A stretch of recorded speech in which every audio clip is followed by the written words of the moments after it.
welcome to the opening plenary of your two-day conference of basically NatCo 2021. And I'm not sure if I'm assuming you guys know already, but our topic for the next 2 days is resilience, right? And I think especially if you look at the current world around us and what's happening, resilience is something that we really need to make sure that we have, not just for now, but even for the future that's coming up, and not just inside ISEC, but also in whatever it is that we do later or outside. All right, so just to introduce myself, my name is Maysoon Attar. You can call me May, you can call me Suni, you can call me Mace, you can call me whatever it is that suits you, as long as I know that you're referring to me, then at least I can answer. I heard someone moved to Dubai from Kuwait. Who was that? Right, did I hear correctly?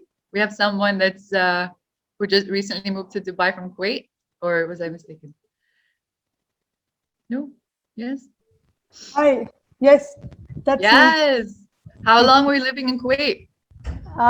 15 years actually. Mashallah. And where are you from originally? India. Amazing. How was Kuwait for you? It was good. It was Yeah, more it's like good. home to me. Yeah. All right. Well, welcome to Dubai. It is very Thank you different so than much. Kuwait, and Yeah. I hope you enjoy your journey there. So That's yes, me. I am the member committee president of ISEC in Kuwait, which means I'm responsible. In other words, it's like the CEO of ISEC in Kuwait, responsible on the country level. And I'm also going to be your chair for this conference over the next 2 days. So I hope you're excited. So I'm going to start off with telling you a little bit about myself. All right, just so you know, like, who is this person talking to me, taking us through all of these things. So a little bit about the chair. First of all, does everyone know, because I know that we have newbies here, does anyone not know what the chair is, or what the chair's responsibility is, or what it means? Because obviously we don't mean a chair. If anyone has any questions, you can just put it in the chat or unmute your mic and ask, so that we can explain what it is. And I highly suggest you ask questions when you don't know something, so that you don't go like 15 minutes later and you're like, sorry? I said hi, how are you? It's Younes. Hi. So yeah, for me, I don't know the terms of chair and whatever it implies all right. in ISEC. Perfect. So thank you so much for voicing it out, and thank you also for the question. So a chair in ISEC, basically, in other words, you can kind of call, when you have like the host of a talk show, or the host of a conference, or the host of like anything, like there are the people who like conduct the sessions themselves, right? And then there's also the person who is not necessarily responsible for the content of the conference, but they're responsible for like making introductions, opening, closing things at the end, and basically like organizing these little things of making the conference work. Right? So in ISEC, every conference has a chair, and usually if the chair is amazing, then usually the conference is amazing. If the chair is like, kind of not so great, then usually like the reputation of the conference not so great. So I definitely hope that I can live up to expectations, and that I can make sure you guys have a really good conference. Also, the chair's responsibility is usually like to motivate and to inspire and to talk about like these things, rather than like the technical things of ISEC. So yeah, that's mainly what the chair is about. And usually a chair is it's not a position that you apply for. So like FASIs, you can apply to be a FASI, you can apply to be a delegate, but a chair is usually invited. So it's definitely a pleasure, and it's an honor. And I always I remember when I first joined ISEC and I saw that my first like so inspiring chair, I was like, oh, I want to do that one day. I hope one day I get invited to be a chair. So I hope that answers your question. Does that answer your question? Can we move with that? Yes, I hope so. All right. So let me move on to. Great. Sorry for interrupting. I have a question. Basically, in order to be a chair, you said that you need to be invited, but if you need to be a chair, you basically need to be someone of seniority in Isaac, like someone who's been in there like 15 years or like 10 years. Because I know that Isaac is like under 30 or under 30. So basically, you need to be like above 30 years old or someone who's been like in there for 15 years or more. Or how do you get to invite to be a chair? No. Shouldn't you be Okay. someone who has reputation? Okay, so no, it's you don't have to be in ISEC for a certain number of years to be a chair. Basically, what happens if when you start to build your network outside of outside of your entity, so for example, ISEC in other countries or ISEC in other LCs or something like that, you start to make friends. And you start to like deliver sessions and all of these things. What happens is that people will like watch you, they'll learn about you, and if they like your delivery, or if they if they see that, okay, this person I think can relate to my entity, or for example, that they see that there's something there, like we would like this person to chair our conference, then they will invite you. So it's not really about how many years, it's mainly about your network and how much you can show that you are inspiring, or you do align with whatever it is they need. Does that answer your question? Thank you. All right. I love that there's questions. Amazing. So at some point, if I just say like, sorry guys, we don't have time or anything like that, then like I'm really, really sorry. We can definitely leave questions, for example, at the end or something like that if we don't have time, so that we can just get to it after we get through the content. So please make sure that like you take down your notes, you take down, write down your questions. Don't say you're going to remember, because it's most likely you won't.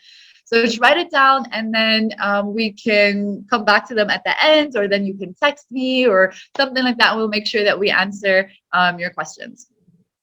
Cool. Awesome. So there's going to be a number of flags and some pictures. So I want you guys to guess what these countries, well, first of all, what are the countries and that the flags represent? And then what do you think they represent when it comes to me? So do you guys know what the first one is? The one with the red and white? Do you know where that is? What country is that? Anyone can take a guess. You don't have to be right. Is it Slovakia, if I'm not wrong? No. No. Is it Poland? No. It's a very tiny country. Actually, it's an island. It's in Europe, so you guys are on the right track. Cyprus? Nope. But close, very close to Cyprus. So I'll tell you something. I did not know about this country before, so I kind of gave away a hint. But so this is called Malta, the Maltese Islands. And where it's located is, if you see this picture right here, you can see Italy, and then you see like under the boot of Italy, there's like a little tiny dot. So if you go on Google or Google Maps, you really have to like zoom in, and then you'll find Malta. So this tiny island in the middle of the Mediterranean. Beautiful, by the way. Second flag. I think that's Kuwait. Kuwait. Yes, Kuwait, definitely. Amazing. Thank you. I was kind of worried. I was like, oh, if we don't know what that is. Third flag. United Kingdom. United Kingdom. Fourth. Spain. Yes. And fifth. Bolivia. I think No. Jamaica. No. Africa. Well, there's no flag for Africa because it's a continent. But South, I mean, South Africa. no, but close. Is it Senegal? No. Is it Mozambique? Yes, Mozambique. So someone said Zimbabwe, Mozambique. Yes, exactly, Mozambique. All right, so what do you guys think? Just like pick any flag and guess, like just take a guess at how you think it relates to my life.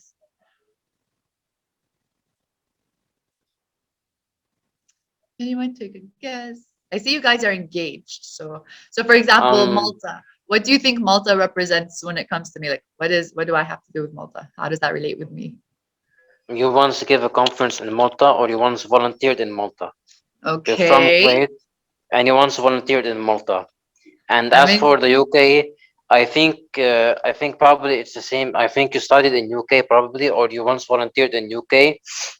And Spain, you once went there also. Mozambique, it's the same thing. You once went there or volunteered there. Amazing. Okay. Thank you for that. I see people saying you know Spanish, born in Malta, you studied in the UK, Kuwait, you live in. All right. So where do you guys think I'm from? Like my nationality? Kuwait. I'll give you a hint. It's one of these countries. I think it's Kuwait. Anyone else? Mozambique. Oh, that'd be amazing. Malta. All right, all right. So basically, we're guessing the flag. So I'll tell you. So I actually joined ISEC in Malta. I joined ISEC in Malta before ISEC in Kuwait ever existed. And I was like, basically, I joined there because I was doing my university, my bachelor's degree in Malta. Kuwaiti flag. So I'm from Kuwait. My nationality is Kuwaiti, full Kuwaiti. The UK is because I was born in the United Kingdom. I did not study there, but I was born there. The Spanish flag is where I did my master's degree and I lived there for 1 year. Malta, I lived there for 5 years, by the way. And Mozambique is actually, so for those of you who just joined ISEC, I'm not sure if you know yet, but ISEC does exchange, right? Our main product that we sell is we sell exchange. We send people abroad to do their exchanges. So I did my GV, which is my global volunteer experience in Mozambique. All right. So that's a little bit about different countries and things like that. Just to give you guys a heads up, I can't always see the chat. So if at some point, like I don't answer something in the chat, then do excuse me. Awesome. So just kind of some more information about me. The reason why I'm telling you this is because I'd love to see like how I can relate to some people here. So if anyone like studies the same thing or has worked the same thing or is interested in this, then at least you know that you can come to me. So I graduated from high school from Kuwait. Like I mentioned, I did university in Malta and I spent 3 years doing my bachelor's in commerce. And I specialized in marketing and economics. After 3 years, I realized that I loved marketing and I hated economics. So I'm really sorry if anyone here is like an economics fan, but I really hated it. Very useful, but did not like it. I continued another year in Malta and I specialized in marketing. So I did my bachelor's of honors degree in marketing and I graduated in 2014. That's when I left Malta. In 2016, I did my master's in management at IE Business School in Madrid in Spain. And I specialized, excuse me, in sales and marketing.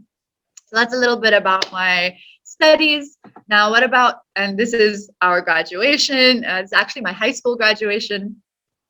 So yeah, guys, if I'm going too fast or if you don't know what I'm saying or like this girl's on like 1,000,000 words per minute, please tell me, I'll slow down. All right. Work experience. So this part might be something different than maybe what most ISECers around the world have. And I'll explain to you why I had the privilege of kind of getting why I have this work experience. So my first job ever was when I was 16 and I'm originally like as an athlete, I'm a swimmer. So my first job was to teach swimming at our school. It was my first paid job. And then in 2009, when I graduated from high school, so hint, hint about my age. All right. I was interning at a marketing agency until basically I went to like study abroad. In 2015, I was working at another marketing agency. I was an account handler, basically learning a lot about marketing. It was amazing. I loved it. And then my last job was from 2017 to 2019 at something called Cubicle Services, which is a business incubator. For those of you who don't know what a business incubator is, it's basically a place where entrepreneurs come or people who want to start their businesses, but they need help to start their businesses. They came to us to basically say, I need help to start my business. How can you help? And there I was responsible for, I was basically the head of the marketing and sales department. So that is a little bit about my working experience. Any questions so far?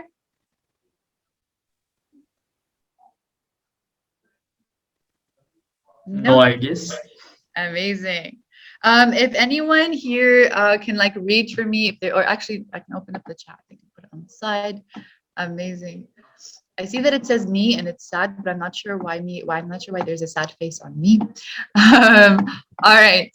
So I'm not gonna go through all of this, but like just some hobbies for you guys to get to know me a little bit better. I play the piano, I played the flute. As I mentioned, my first I'm originally a swimmer, but I also played a lot of like volleyball, basketball. I started advanced weight training when I was 16, and right now I'm a CrossFit athlete. So if anyone here is into CrossFit, holler, shout out to you guys. If you're not into CrossFit, it's something crazy. If you don't know what it is, Google it. But yeah, it's a little bit of a crazy sport. I'm really into scuba diving, and I love like motorbikes and things like that. So yeah, my mother tongue is Arabic, but my Arabic is really bad because I actually learned English first, and I know some basic Maltese. And yeah, the rest is just there if you guys have skimmed through it or if you're interested in at all.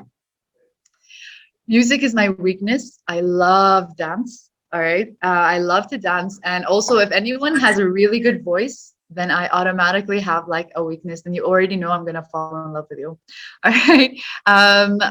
We love the number 3. So that's my favorite number. And I love traveling, as you guys are going to see. I have a major obsession with the water.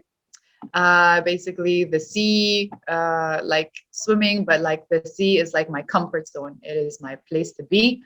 Oops. As I mentioned, swim, scuba diver. I love photography. I'm a major chocoholic. If you guys like chocolate, then we relate. If we don't like chocolate, then me and you can't really be friends. And of course, I am very proud to be an ice hiker. My bucket list. So skydiving was on my bucket list, and I'm really happy that I crossed that off. So I got to go skydiving in Namibia. If you guys don't know where Namibia is, it's basically like South Africa. On one side at the north, you have Mozambique. On the other side, you have Namibia. I got to go skydiving there. It was amazing. Seriously. If you guys haven't been skydiving, then I really recommend to go skydiving. And yeah, so I got to cross that off my bucket list. I want to learn how to surf, and I want to travel obviously around the world. I finally got to touch Africa, as I mentioned, Mozambique, but then I went to South Africa and to Namibia as well, and Zimbabwe. But what I haven't touched yet is South America.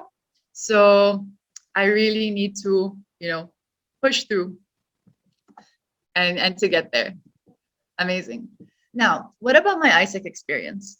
So why do I want to tell you a little bit about my ISEC experience? Not just because I'm an ISECer, or not just because it's like, oh yeah, it's me telling you guys about me. So, I have to tell you this list of what I did. No. To those who just joined ISEC, and to those who have been in ISEC still, I want you to put yourself in my shoes. I want you to live my story, and I want you to realize that every ISECer has their own story. And it's really up to you to take advantage of this opportunity that you have in front of you. Obviously, one day I joined ISEC as a newbie and I knew nothing about ISEC, and I developed through it and I took different experiences.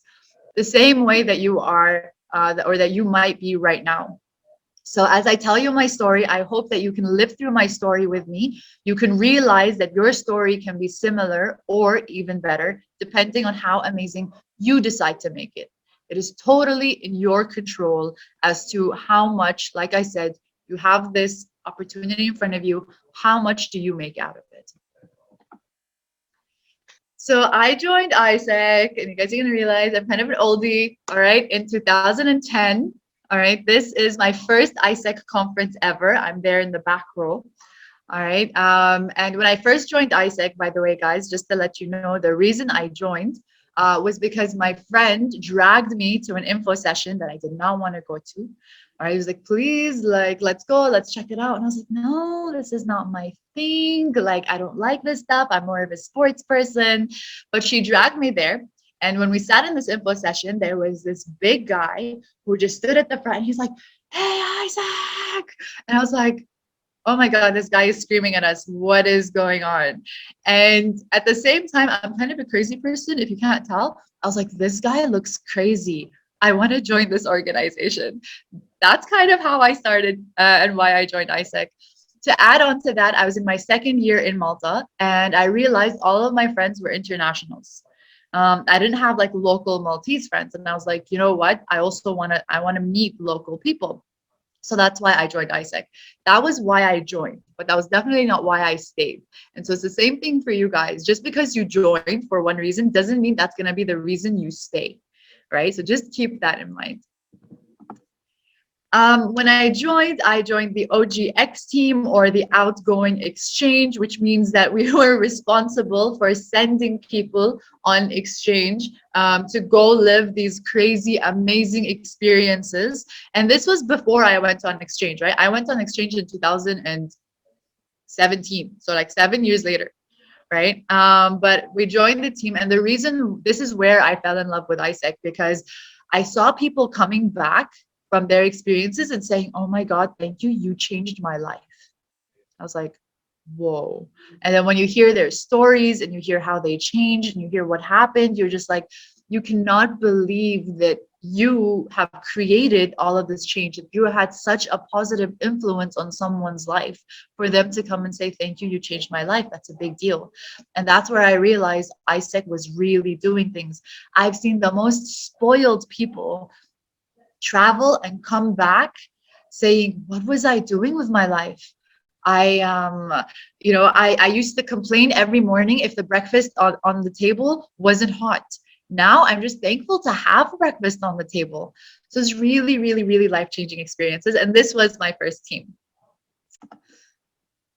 So what happened was, basically the people in the management, they approached me and they're like, listen, there's not a conference, we have an event coming up. It's called Global Village. And we would like you to be, the organizing committee president. Can you apply? And I was like, what, me? No, like I just joined. This is not my thing. And I was just surprised, like, why would they ask me to lead this, right? Like, and they sat down with me and they told me, listen, you might not be ready, but you have so much potential to be a leader that you just need to practice it and learn from your experiences. And I thought I couldn't do it, but then it kind of was a slap in the face when I was like, why are people more confident in me than I am in myself? Right? So what we did, I was like, okay, you know what, let's do this. And I became the organizing committee president. I had a team of 5 people. We put together a huge global village on campus. And I was new in ISEC. I was in ISEC at the time, 2 months, 3 months, something like that. And we got like embassies with us. We brought dancers from each like embassy. We got food. We got all of these things. It was such a big hit on campus. And that was when kind of my eyes opened up to the idea of leadership, and my eyes opened up to, you know what, I think I can do more than what I expect I can do. And if I can, then I need to walk on this path. I need to take this journey. Then at some point there was a conference like the one we're having now. However, it was not virtual, it was a physical conference. And I was I was vice president of the organizing committee, but I was responsible for logistics. And I had no idea what logistics meant. I was like, what am I supposed to do? I don't understand. And they were telling me like, no, you're responsible for setup, all of the equipment, the location, all of these things. And I was like, I don't know how to do this. What are you guys doing? But it also ended up to be such a great conference. I learned so much, not just about logistics, but just how do you organize a conference? And by the way, I think I was 19. Right? So 19, responsible for a conference. You have over like 30, 40 people who are going to come. How am I going to make sure that everyone has this amazing experience that we're promising them? And, like, how am I going to be responsible for that? I'm only 19. But no, guess what? We can, right? And the same way I can, so can you guys. Then something happened. Then there was a regional conference in Austria. And they were like, oh, go, you're going to have fun. You're going to learn so much. And I was kind of like, yeah, I don't have much to do that weekend. Sure, I'll go. I was so shocked. This is where I was slapped in the face by the reality of ISEC. Why? Firstly, I was sitting in a room with 250 people that I did not know. And if I look to the left, sorry, that's my right. But if I look to the right, the person next to me is from the Netherlands. To the left, this person is from like Ghana. In front of me, the person is from where is it from? From France. Behind me, from Germany. Like I'm sitting in, and I'm from Kuwait, right? And I'm representing Malta. And I was like, dude, this is a very powerful room. What was more powerful is that by the last day, I realized that although I don't know these people, there are people just like me with different backgrounds, different religions, different cultures, different behaviors and thoughts. But everyone in this room was here caring for one thing. They were caring to change the world, to make it a better place. They wanted to develop leadership. They wanted to improve themselves, and they wanted to improve the society around them. And it was the first time in my life I felt like if I got up and I said, hey guys, I want to touch the moon, they would have been like, let's do this. Literally. And the reason why I felt that way was because at this time, there was no ISEC in Kuwait. Okay, ISEC in Kuwait started in 2013. There was no ISEC in Kuwait. And when I was there and I felt that power, I felt that energy, I was like, this has to come to Kuwait. And at that moment, at that conference, I had this dream, which I was like, this is an impossible dream, but it was a dream to start ISEC in Kuwait. And the amazing thing is, people I don't know, but as soon as they heard about this, or when we had like a simple conversation, they were like, if you do it, call me. I want to help. I want to apply for your expansion team. I want to apply for your, and I was like, guys, I'm just saying this is something I want to do. I'm not saying I'm going to do it. But everyone was so supportive. They were like, we'll send you documents. We'll send you a team. We'll send you. It was amazing. It was literally like, makes you so emotional. But this is where my, you can say, obsession for ISEC came about, and where I realized that the world and Kuwait needed this kind of community. There I am right there. All right. Now, what happened after this? So I stayed in my team. As you guys know, I was an OGX. Just to give you guys a heads up, I stayed in ISEC for a full year, not knowing that ISEC did exchange. All right. When I was OCP, when I was responsible for the global village, I did not know that ISEC did exchange. I just thought like, oh, we're promoting cultural awareness and we're promoting like different nationalities and all of these things, and that's all we're doing. But I didn't realize that we were supposed to do a global village to convince people to go on exchange. So for those of you who know, if you're new and you know that we do exchange, you're already way ahead of where I was. All right. So what happened when I came back from that conference, I came back super motivated and powerful and feeling like I can take over the world. We can do anything, right? That was the feeling that I came back with. And the amazing thing is that like when we were leaving this conference, it was a 3-day conference. When we left this conference, everyone, guys, girls, whatever, like FACIs, facilitators, the chair, the delegates, the organizing committee, everyone was crying. Everyone was like hugging each other and crying because you don't know if you're going to see these people again. It was only 3 days, but you created such a strong bond and such a strong connection with the people in the room that it was so difficult to leave. Like it was so difficult. And it was just, again, another like, for me, it was culture shock, right? Like I come from Kuwait. Like I haven't seen something like this. So when I came back from this conference, my team leader, or at the time he was the MCVP, so he was responsible for exchange. I was in his team. He was like, Maysoon, I want you to apply for MCVP.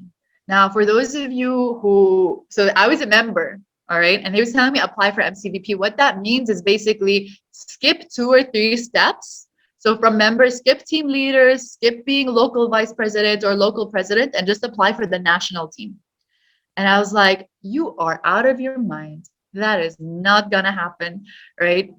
They opened applications. He tried to brainwash me. I told him, I was like, yeah, I'll think about it. I'll start filling out the application. If I don't make it in time, then it was not meant to be. And I missed the deadline. When I missed the deadline, he literally chased me around the location that we were in. And he was like, we're gonna reopen the applications and you're gonna apply.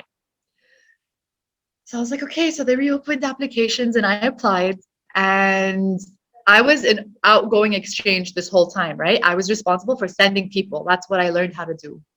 When I got the position for MCVP, I got the position of incoming exchange, right? So I was like, I don't know how to do this. Like, I wanted to be responsible for outgoing exchange. I did not understand what was happening. And I was like, what am I gonna do? How am I gonna learn all of this? Like, I'm not ready for this. I know nothing about incoming exchange, nothing, right? Now, again, for those of you who don't know, that why did I put this picture and what is happening? Like, why are they dunking me with water?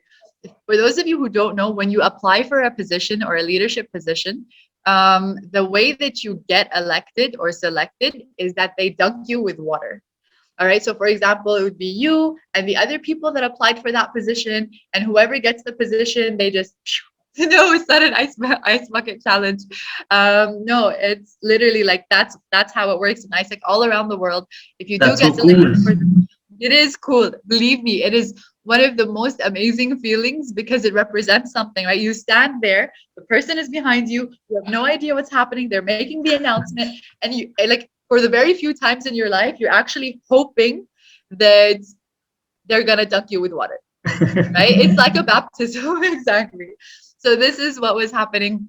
And I hope that everyone in this room will one day get to have that feeling of being dunked with water and knowing that people are trusting you with this position.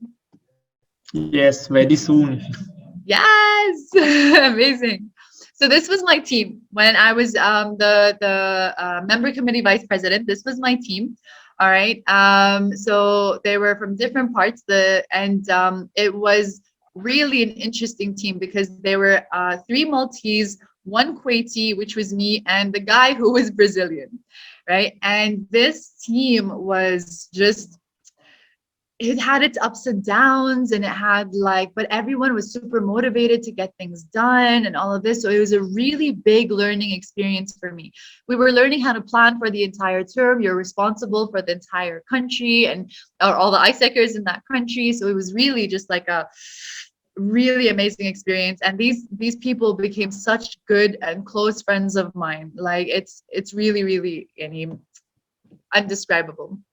And we decided to say that our team is going to represent like aspiring to inspire. So we wanted to make sure that we inspired people.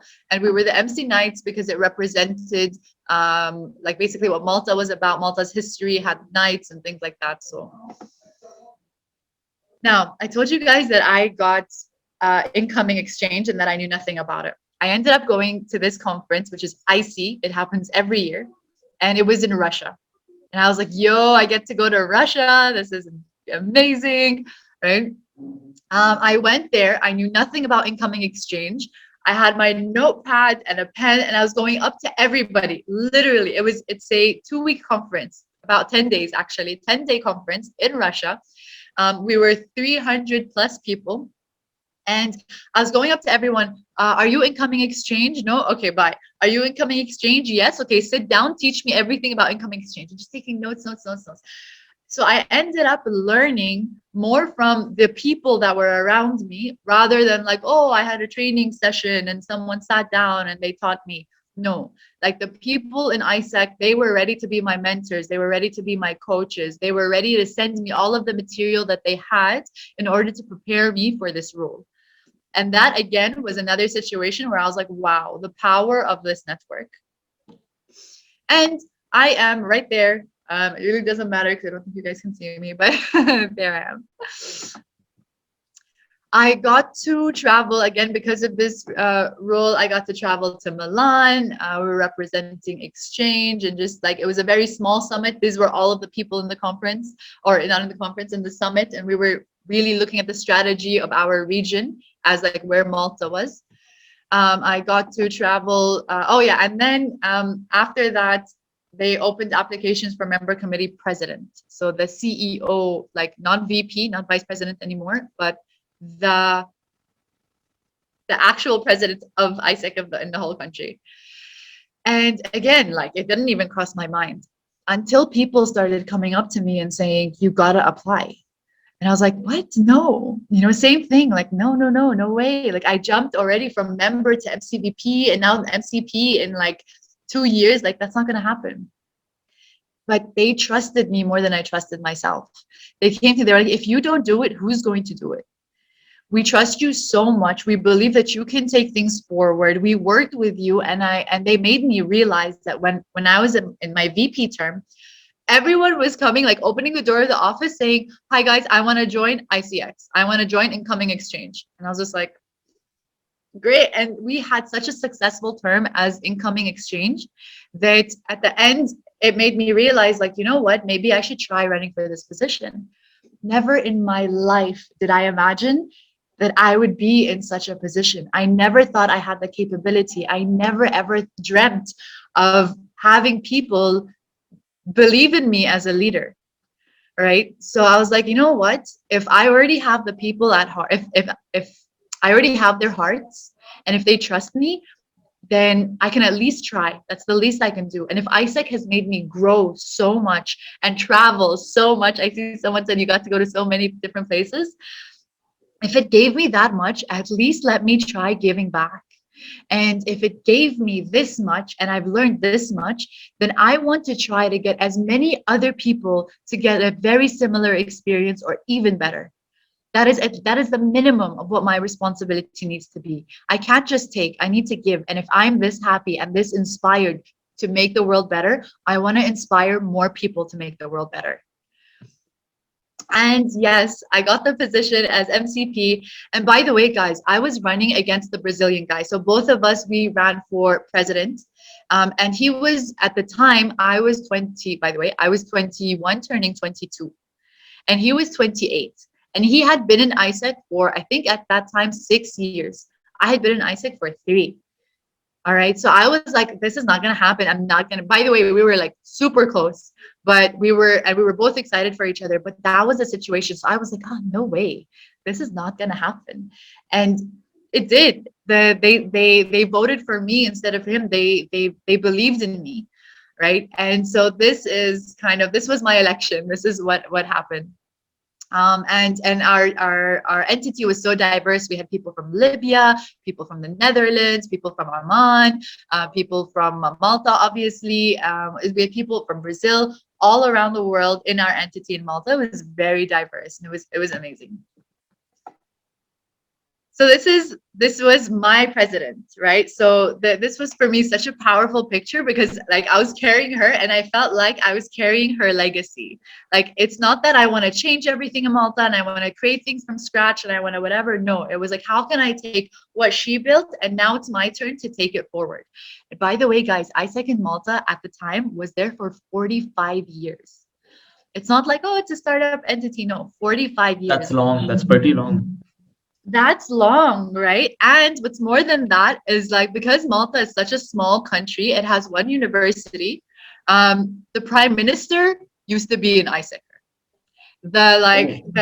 Some of your lectures at university, they were in ISEC.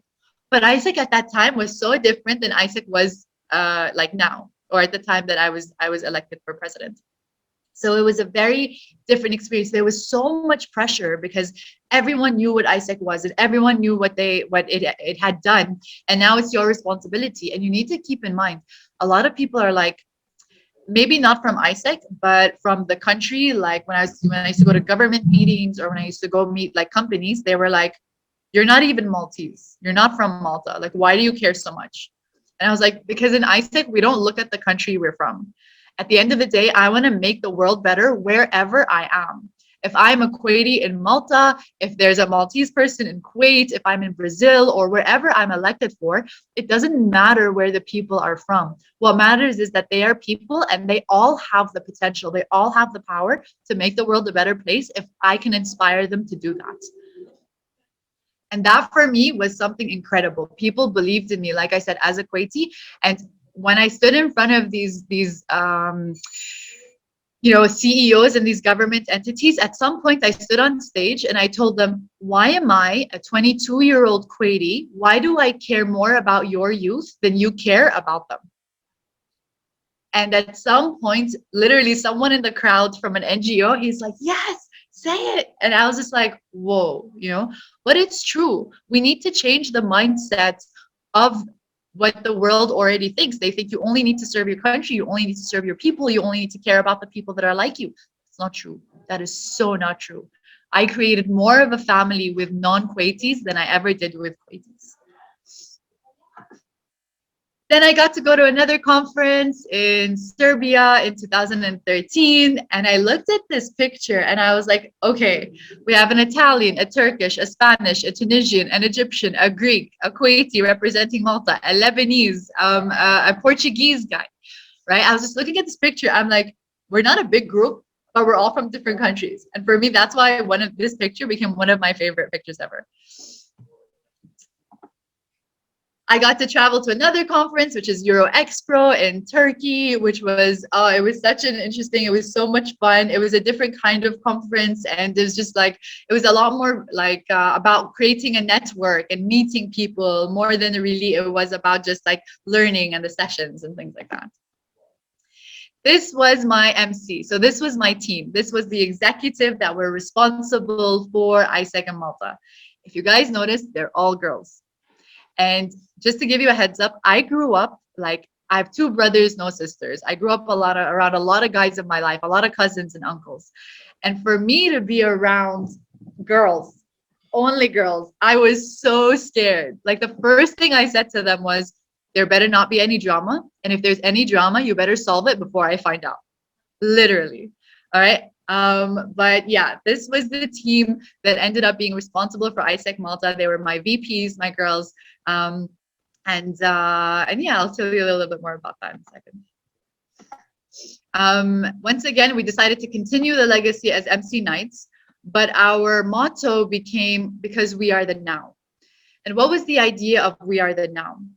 People keep on saying, oh, you're the future generation, you're the future generation. And I was like, no, we're not the future generation anymore. We are now. If we don't make change now, if we don't take action now, then when? What are we going to wait until we're 40, 50, 60? No, this is our time. We are now. We are not the future anymore. Another conference in Portugal. It was the first time I'd gone to Portugal. And then something happened. So in 2013, which is when I was the president for ISEC in Malta, they did an expansion to open ISEC in Kuwait. And I was like, you have no idea how happy I was. I was like, yes, finally, this needs to come to Kuwait. Now, the president or the expansion manager that they chose was a Bahraini. This guy, if you remember my conference in Russia, this is the guy that actually sat down with me and taught me everything about incoming exchange, everything about it. So when he was going to be the person that's responsible for expanding to ISEC in Kuwait, I was like, yes, let's do this. I already know this person. We already like share so much history, and that he was amazing. And I was just really excited. And he called me up. He's like, Maysoon, you're going to help me with this. And I was like, cool, let's do this. So I left ISEC in Kuwait, in Malta for a whole month. I came to Kuwait and I started helping him put this together and start ISEC in Kuwait. Went to the biggest ISEC conference I'd ever been to, which was an ISEC in Egypt. All right. In Egypt. By the way, if you guys remember, I know you guys are young, but in 2014, Egypt was going through major political instability. All right. Like there was actually the day before the conference was the day that there was the most bloodshed in Egypt that day. And how do we get 800 plus delegates with the conference team? There were over 1,000 people to Egypt during this time. It was crazy. And that in itself created a very different vibe and a very relevant vibe that we needed at that time. This is probably the most powerful picture I have in ISEC. This was because I was in Kuwait for a month and my team were in Malta, and their parents in the beginning were not going to let them come to Egypt, sorry. They were like, you know what, it's not safe, it's not all of these things. I hadn't seen them for a month. When I got there, this is the minute I saw them. All right, this is my team. This is the minute I saw them. And everyone was just looking around. They were like, why are your team so happy to see you? Like, what's going on? And people started coming up to me throughout the conference and they were telling me, we don't know you, we don't know your team, but the bond and the connection and the chemistry and the energy that just came out of you guys the minute they saw you was something we envy. It was something that we wish that we can have. And I'll tell you something, guys. This team is the team that has set the standard for me. Anything I do inside, outside of ISEC, when I worked in different companies, I was like, I wish to God that I had a team half as amazing as this team had. They were some of the strongest, most inspirational women with the right attitude. By the way, all of them had been in ISEC for less than a year. All right. So they were not people who were like, oh, old Wow. ISECers. But what made them, yeah, whoa, right? What made them unique is they had the right attitude. Because you can learn knowledge, you can read, you can learn the technical parts. But if you don't have the right attitude, you're not going to try to learn. You're not going to be proactive. These girls were the type where I was like, okay, it's 9 p.m. By tomorrow morning, we need to have t-shirts printed, and we had nothing ready. And they would grab me in the morning, wake me up, take me to the car, open the boot or the trunk of the car, and the t-shirts were there ready and printed. And I was like, I wouldn't even be able to do this. How did you manage? They were the type of people where nothing was impossible, where there was no such thing as I don't know. There was no such thing as I can't. And there was no such thing as missing a deadline. And because of them, I tell them, this year, you know, the 45 years, all of the alumni that were in Malta, they came up to me and they said, Maysoon, you achieved things that every MCP before you tried to achieve. Why? Because we grew more than 100% in everything ISEC Malta did that year. Our finances, I started off with 7,000 euros in the account. We ended with 17,000 euros. Our exchanges, both outgoing and incoming, shot up. Our projects, our business development, our relationship with our partners, everything. Why? Because these people, it wasn't because I knew more than them. They were more specialized. They knew more about their field than I did. All they did is they came up to me with the options, and then I kind of analyzed the situation, made a decision with them. But it wasn't me that knew everything. Me, without them, that year wouldn't have been even a quarter of what it was. And I want you guys to remember this picture, and I want you to keep that in mind, whatever team experience you have. You need to keep in mind that if you guys are that you beat with the rhythm of one heart, if you have the same goal, the same image, if you avoid the drama, if you just make sure that there's no such thing as impossible, you can achieve anything. And by the way, I still see them every year. We travel every year to meet up with each other because we have a connection that no one else understands. We grew from 12 members to 58 members. I got to travel to Bosnia and Herzegovina, which is also somewhere I didn't even know existed kind of at the time. And then I got elected for president of ISEC in Kuwait back in 2014. And this for me was like my home country. Like, yes, we need this. So it was an amazing experience. And through that year, I got to travel to China and another president's meeting. And as I was ending my term in Malta, there's something I'll never forget. So I was ending my term, and we gave the first Youth to Business Forum, which is now kind of like Youth Speak, if you guys will hear about it. And I stood there out of the whole forum. I gave a 5-minute speech. That's it.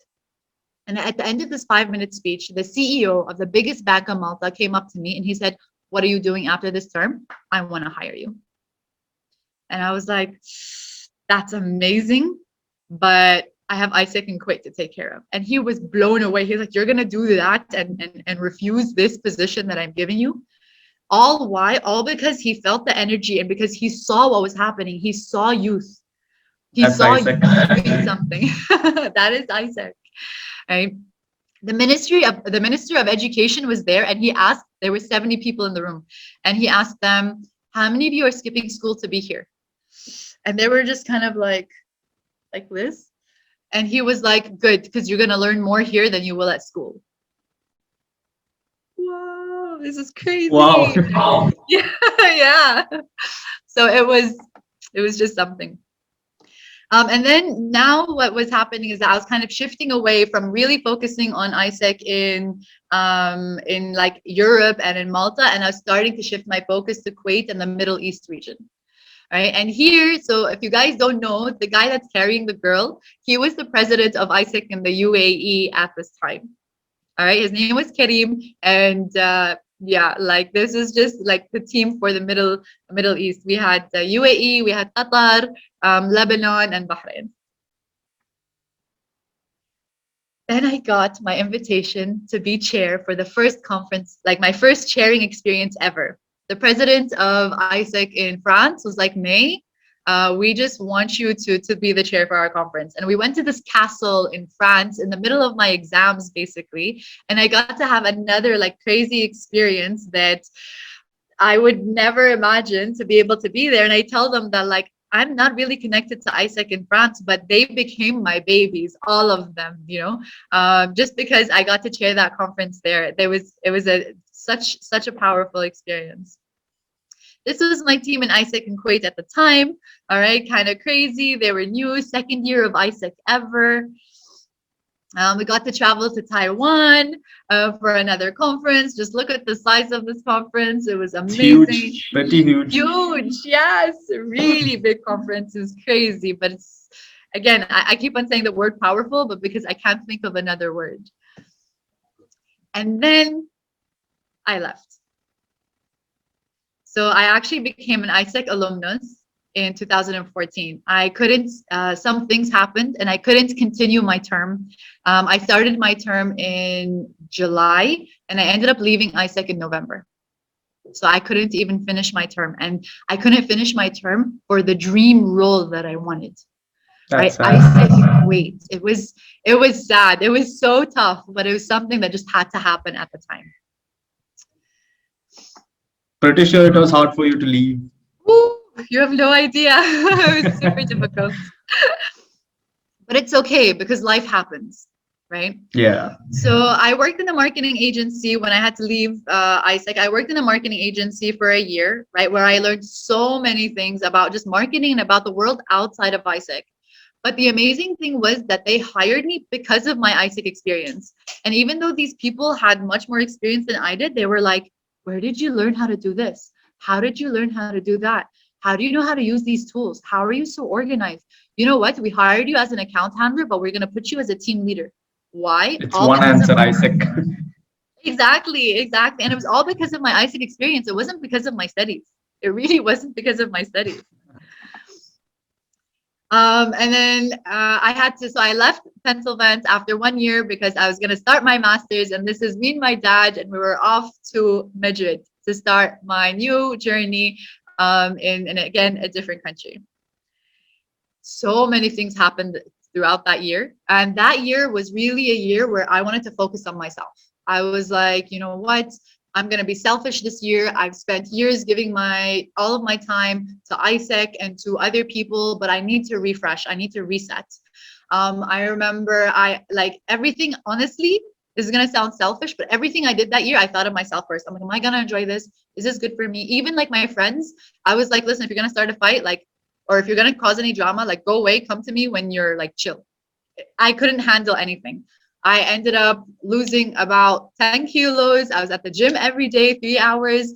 I just was really focusing on myself. And part of the experience throughout the year is I got a call from someone that I knew from ISEC. And he's like, listen, we're going to organize TEDx in Paris, and I want you to be part of the OC team. And I was like, yeah, let's do it. And because of my ISEC connection, I got to basically attend this, be part of the organizing committee for this, for TEDx. And who doesn't know TEDx, right? Then I graduated from IE Business School with my master's degree. And when I graduated, I talked to my parents. I was still in Spain. I'm like, listen, I got my master's degree. I've done what you guys want. That's great. Now I want to do something that I want. I want to travel, because if I get a job, I'm not going to be able to travel. I want to travel to Africa, and I'm going to travel for 3 months. And my mom was like, yeah, that's not happening. And my dad was like, okay, I understand. So I ended up applying and I got my global volunteer experience in Mozambique. This is at the airport when I just arrived. This was my project. I was teaching English to kids. And throughout that experience, I got to chair a conference. All right, I got to be there, and since I was there, they're like, you have experience, and this was my first connection back into ISEC. And again, like even the current president of ISEC Mozambique was a newbie at this conference, and now he's the president of ISEC Mozambique. Wow. Yeah. Now, the part that's not in here is that why am I here? So back in 2019, the MCP, so the president of ISEC in Kuwait, contacted me, and I had no connection with ISEC in Kuwait. He contacted me and he said, ISEC in Kuwait's going to shut down. We have no membership. We have no leadership. We have there's so many things going on that we're just going to have to shut down the entity. Can you help us? And I was like, whoa, okay, sure, I'll help. I'll just help. I gathered I got another 2 friends of mine, and I was like, guys, let's make this happen. Let's see what we can do. My friends had working experience, and we were like, okay, let's make this our focus. Somehow I ended up at another conference in Russia again, and I was the member committee, so I was MCP elect again. And I was like, wow, after 2014, coming back into ISEC as the president of ISEC in Kuwait, it's like the world was giving me a second chance. Like the world was saying, you know what, like it didn't get to happen back then. Maybe it was not meant to be, but maybe now is your time. And so now I can say again that I'm currently the president for ISEC in Kuwait, as I mentioned in the beginning. And it was crazy to come back now because then COVID hit. And I was like, great. So how am I going to do this, right? But again, we're pushing through, we're being resilient, we're making sure that we're always solution oriented and to see how can we take things forward. So as you can see, I got to travel to many countries, more than 14 new countries just with ISEC, and some other experiences from outside of ISEC or indirectly related to ISEC. For example, my friends had done like other exchange experiences in other countries, so I went to go visit them, right? Been to over 58 conferences, and as you can see, in different roles, 27 as a delegate, 4 as an organizing committee, 2 as a general speaker, 4 of them, including this one, I get to be a chair. I also chaired the conference, National Conference of Amman back in 2014. I got 11 as a facilitator and 10 as part of the global plenary. Guys, you can take all of these roles. All of these things are things that you can do. And believe me, I didn't realize it was 58 until I was making this session. So that's me. What I want to ask you is, what is your story going to be? Now, to wrap things up, as my time is slowly coming to an end for today, there's a couple of things I just want to go through and I want you to really think about.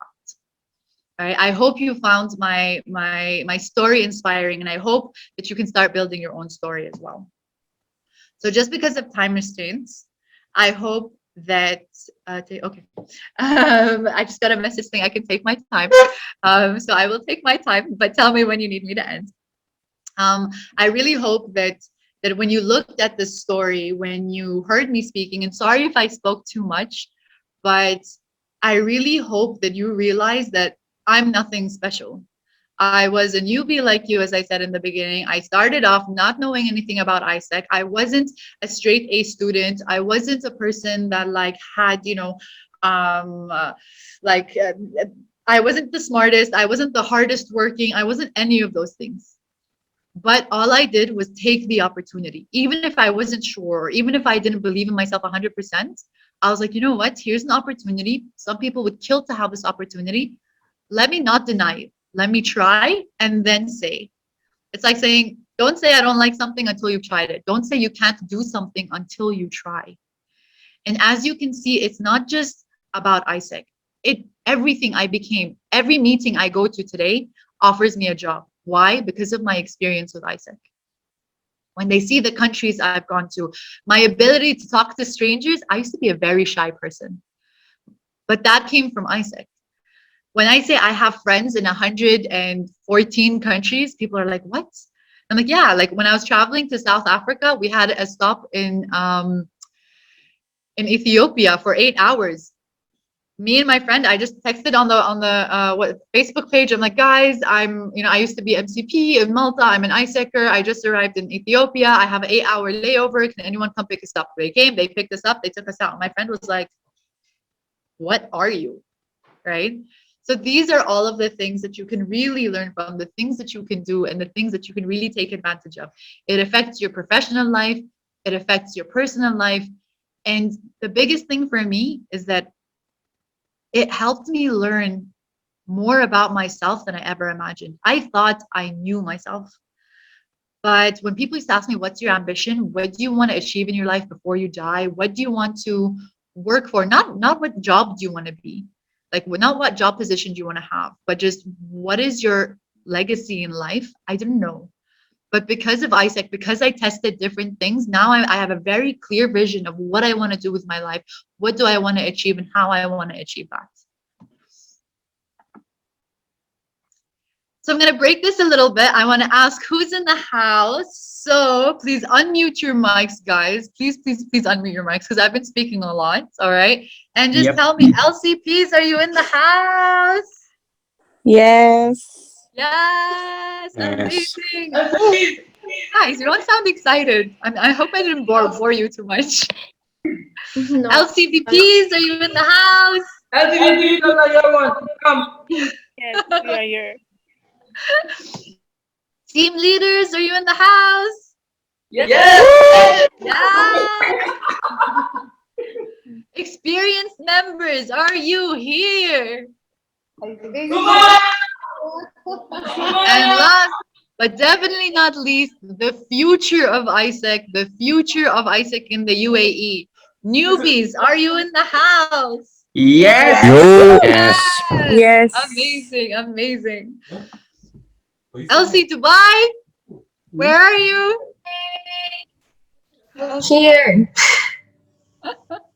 And from my understanding, Elsie is Happy Sharjah in the house. Happy Sharjah. Happy Sharjah. There you go. Yes, I love that. That's the energy you need to have. That energy will get you very far in life. Not just in ISEC, but very far in life. To the sky. Go Sharjah. So thank you, Elsies. So I'm just gonna take a little bit of a different direction before I, hand over the floor for you guys to have an amazing conference for the day. All right. I'm just gonna skip that part. I want you to take a minute. I'm gonna tone things down. If you guys have a paper and pen, that would be great. All right. But I also want to hear from you guys. Why are you here? Why are you spending Friday at home on a laptop for ISEC?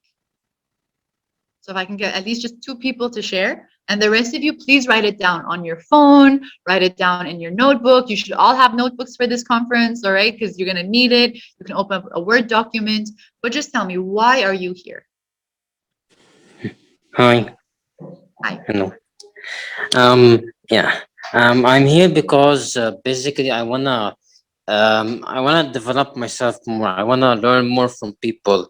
I want to actually I have gone through a similar experience, similar to Isaac. I was in Dubai like the first time I went to Dubai. I've never went to Dubai before. First time I went to Dubai, there was like a similar experience, similar competition. Actually, it was called the World Scholars Cup, like Isaac.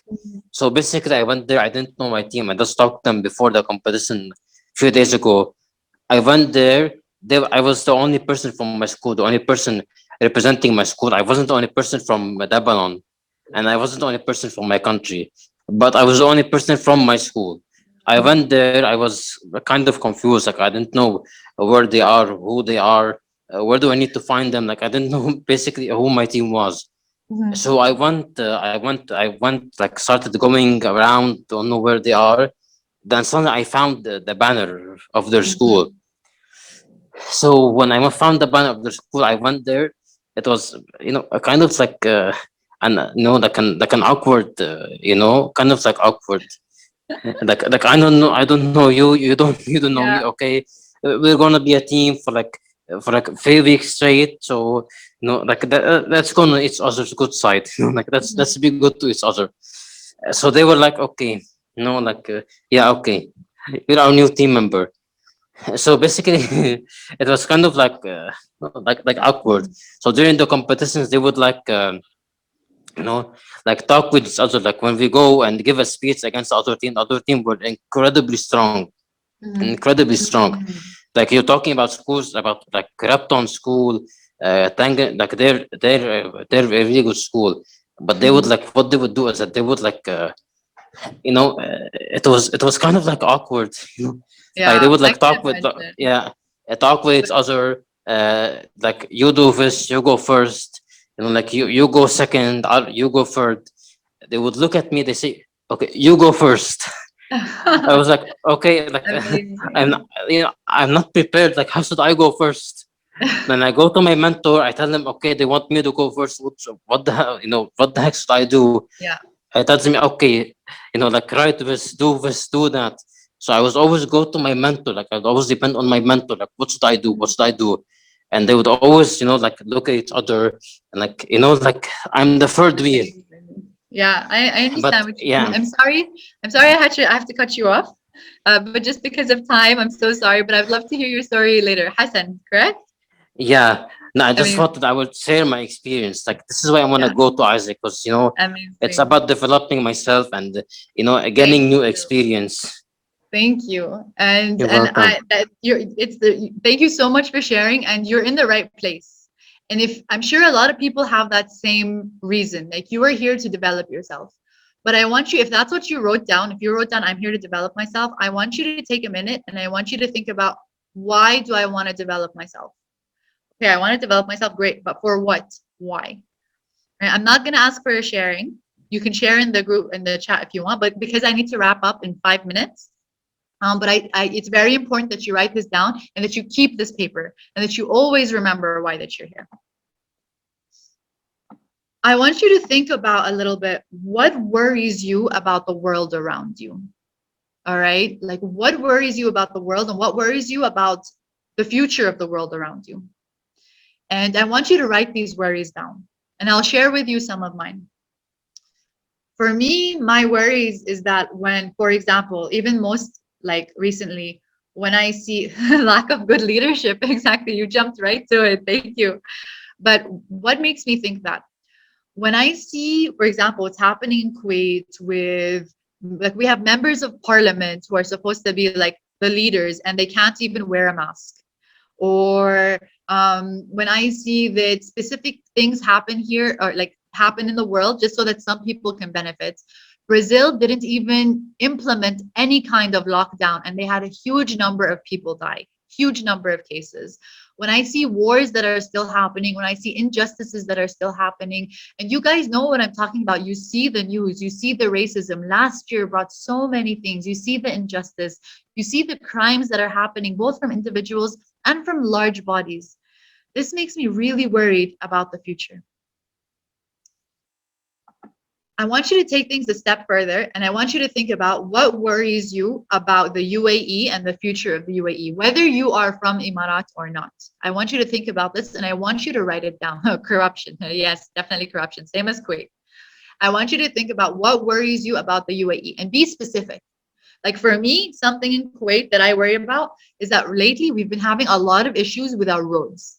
Okay, like the roads are made up of really bad material that make rocks fly everywhere. They break some of the glasses of the windows, they scratch cars, they all of these things. Why? So that a specific supplier can benefit. I'm like, what are you talking about? What are you doing? Like I said, parliament, leaders, when you see policemen, like you're not allowed to drive, you're not allowed to text while you're driving. When I see policemen texting while they're driving, when I see human trafficking happening in Kuwait, when I see like the way that they treat animals in Kuwait, it's like, this worries me about Kuwait. So I want you to think about, what are the specific things that worry you about the UAE? Those reasons that you wrote down, those reasons that you thought of, that is why you are here. That is why you are here today at this conference. You need to make this connection. Whoops. right? You need to realize it's not just about being the best EB member or the best member or just about developing yourself and that's it. It's not about being the best LCP or the best MCP or MCVP or whatever role it is. It's not about that. It's about how can I be a better person? How can I develop myself better to make sure that I can develop the people around me? How can I make sure that not just I develop good leadership, how can I make sure that everyone around me develops the right kind of leadership so that we can change our societies and so that we can change the world? That's why we are here. That's why it is important. And I already explained to you a little bit of the things that worries me about Kuwait. It's not just about the positions in Isaac. There's a much bigger purpose that you are here, and you need to look at the bigger picture. It's about being the best you so that you can change your entity, so that you can change your people, your society, your city, so that you can change your country. And together, when each person does this, it's all for a better world together. That's why you want to develop yourself. That should be why you want to develop yourself. You want to develop yourself for a better world, not just for you. This is why we are here. This is why you are in this conference. So you need to make sure you set the right expectations and the bigger picture of why you are here. What do you want to learn? What do you want to gain? And you need to keep something in mind. How well or how useful or how much fun this conference is going to be doesn't depend on the facilitators, doesn't depend on the chair, doesn't depend on the CC. It depends on you. You have a space, you have an opportunity. How much are you going to take out of this? Are you going to unmute your mic and you're going to have conversations? Are you going to develop? When we ask you to write things down, are you actually going to do it? Are you going to take the time to think? It's completely up to you how much you get out of this conference. And so what I want you to do at your own time is I want you to answer these three things. Take a screenshot. Make a list before the day ends, like within the next hour, during your break, make a list.